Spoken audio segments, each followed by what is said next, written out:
السلام عليكم ورحمة الله وبركاته.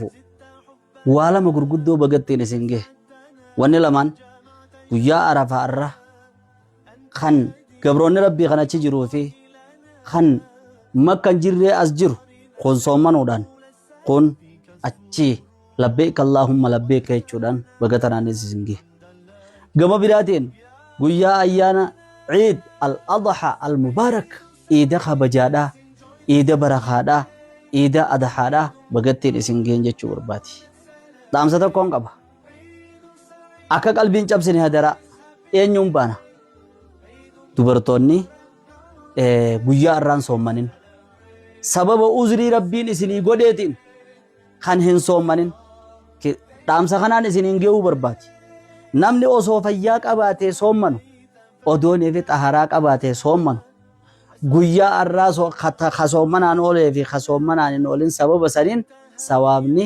walqixa jechuudhaan oduutu gammachuu tana isin himuu barbaadi.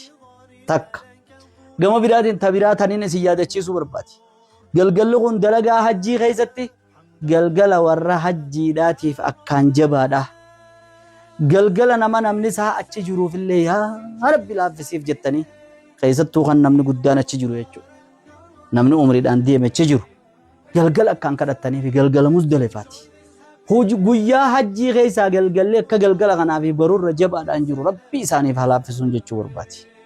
Kana malee ammaas duuba guyyaa baruu inshaallah iida keenya iida gaarii iida wajjiniin nyaannee wajjiniin dhuynee wajjiniin gammannu Rabbi nuu haa godhuu isiniin jechaa baga geenye baga geessan eed mubaarak alaynaa wa alaykum warra baranaa warra bara hedduu amatuutuu waliin kan gammadu salaata rabbiillee kan waliin sagadu nu haa godhuu isiniin jaa.